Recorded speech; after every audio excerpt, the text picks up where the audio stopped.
തനിക്ക് എന്താ വേണ്ടത്? അപ്പൊ അളിയൻ കാര്യമൊന്നും അറിഞ്ഞില്ലേ? ഇല്ല. എന്നാൽ ഇനി ഞാനത് പറയാം, ആരും ഞെട്ടരുത്.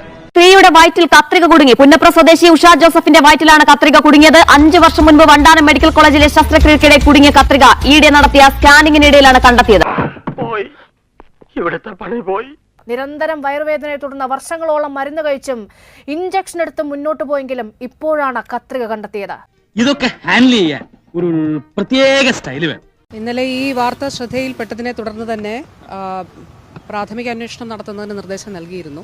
ഞാൻ നിന്നോട് അല്പം സീരിയസ് ആയിട്ട് സംസാരിക്കാനാണ് വന്നത്. അതിന്റെ അടിസ്ഥാനത്തിൽ പ്രാഥമിക അന്വേഷണ റിപ്പോർട്ട് DMEക്ക് ലഭിച്ചിട്ടുണ്ട്.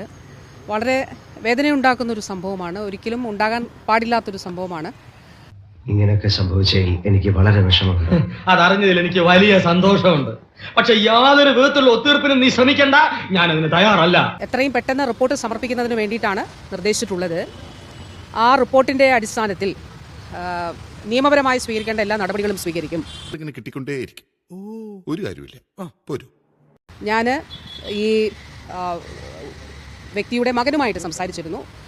ശ്രീമതി ഉഷ ജോസഫിന്റെ മകനുമായിട്ട് ഞാൻ സംസാരിച്ചിരുന്നു. ഞാൻ പറയുന്ന ഒന്ന് നീ കേൾക്കണ്ട, ഇനി രണ്ടിലൊന്ന് അറിഞ്ഞിട്ട് മതി ബാക്കി. കൃത്യമായിട്ട് അന്വേഷിക്കുകയും അന്വേഷണത്തിന്റെ അടിസ്ഥാനത്തിൽ ഒരു തരത്തിലുമുള്ള ഒരു ദാക്ഷിണ്യം ഇതിൽ ഉണ്ടാവില്ല എന്നുള്ളത് വളരെ കർശനമായിട്ടുള്ള ഒരു കാര്യമാണ്. അതൊക്കെ കുറെ കേട്ടിട്ടുണ്ട്.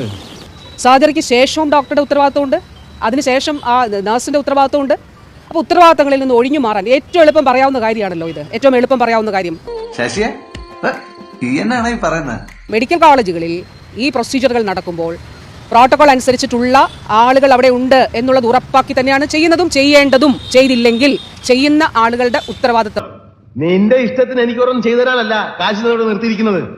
എന്തോന്നാ നിനക്ക് ഇവിടെ ഇത്ര മലമറിക്കുന്ന പണി? ജനങ്ങളെ സംബന്ധിച്ചിടത്തോളം ഇത്തരത്തിലുള്ള ആ ഒരു ബുദ്ധിമുട്ട് ഉണ്ടാകുന്നത് ഒരു കാരണവശാലും അംഗീകരിക്കാൻ കഴിയുന്ന ഒരു കാര്യമല്ല. എന്ത് പ്രഹസനമാണ് സജി. സ്വന്തം ചെയ്ത തൊഴിലിനോടും ചെയ്യുന്ന പ്രവൃത്തിയോടുമുള്ള ഒരു അനാദരവും അല്ലെങ്കിൽ അതിൽ എത്ര നിസ്സാരമായിട്ടുള്ള ഉത്തരവാദിത്തമില്ലാത്ത സമീപനമാണ് എന്നുള്ളതാണ് അതിൽ നിന്ന് മനസ്സിലാക്കാൻ സാധിക്കുന്നത്. പറയുന്നതൊന്ന് പ്രവർത്തിക്കുന്ന വേറൊന്നും. അതെ, ആദ്യം നീ നന്നാകാൻ നോക്ക്, എന്നിട്ട് മതി സ്വയം നന്നാകുന്നത്, കേട്ടാ. ഹർഷിനയുടെ കേസ് റിപ്പോർട്ട് തേടൽ മാത്രമാണോ ഉണ്ടായേ? ഹർഷിനയുടെ കേസ് എന്നുണ്ടായതാണ്? വീടെടുത്ത് കന്നുരുളണ്ട. അല്ല, ഹർഷിനയുടെ കേസ് എന്നുണ്ടായതാണ്? ഹർഷിനയാകട്ടെ ഇപ്പൊ 3 കേസാണ് ഈ കാലഘട്ടത്തിൽ എന്റെ അറിവിലുള്ളത്. വല്ല കാര്യമുണ്ടോ? എന്തിനാണ് ഇങ്ങനെ ഇല്ലാന്ന് നടക്കുന്നത്? പല അന്വേഷണങ്ങൾ വെച്ചു, പക്ഷെ അതിലൊന്നും എന്താണെന്നുള്ളത് കണ്ടുപിടിക്കാൻ കഴിയില്ല. ഇനി ഒരു ഗവൺമെന്റിന് എന്താണ് ഇതിൽ ചെയ്യാൻ കഴിയുക? നിനക്ക് പറ്റൂലേ, കളഞ്ഞിട്ട് പോടേ. കുറെ സമയമായിട്ട് കളിയാക്കണ്. മന്ത്രിസഭയിലേക്ക് ഈ ഒരു വിഷയം കൊണ്ടുവന്നിട്ട് ഞാൻ കോഴിക്കോട് പോയതിനു ശേഷം സ്വീകരിച്ച 2 നടപടികളാണ്. ഒന്ന്, മന്ത്രിസഭയിലേക്ക് ഈ വിഷയം കൊണ്ടുവന്നിട്ട് ഒരു സമാശ്വാസം എന്നുള്ള നിലയിൽ ആദ്യം ഒരു 2 ലക്ഷം രൂപ അനുവദിച്ചു. ഭയങ്കരം തന്നെ. ഇത്തരത്തിലുള്ള വീഴ്ചകൾ ഉണ്ടാകുമ്പോൾ അതിൽ കൃത്യമായിട്ട് ഇടപെട്ടുകൊണ്ട് തന്നെയാണ് മുന്നോട്ട് പോകുന്നത്. ആ ഇടപെട്ട് നടപടി സ്വീകരിച്ചാണ് മുന്നോട്ട് പോകുന്നത്. ഇപ്പൊ 2017 കോഴിക്കോടുണ്ടായ സംഭവമാണെങ്കിലും ഇപ്പോ ഈ 5 വർഷങ്ങൾക്ക് മുൻപ് ആലപ്പുഴയിൽ ഉണ്ടായ സംഭവം ആണെങ്കിലും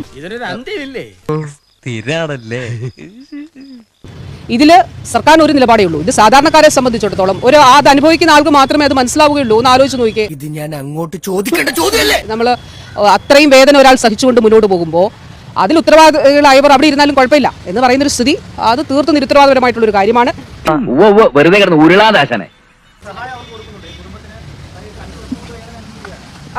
ഇന്നത്തെ ഓപ്പറേഷൻ കഴിയട്ടെ. ഓപ്പറേഷൻ കഴിഞ്ഞതിന് ശേഷം ബാക്കി കാര്യങ്ങൾ സർക്കാർ നോക്കും. യെസ്, നോക്കിയിരുന്നോ? ആഗ്രഹിക്കുന്ന ഒരു പരിധി വേണ്ടേ?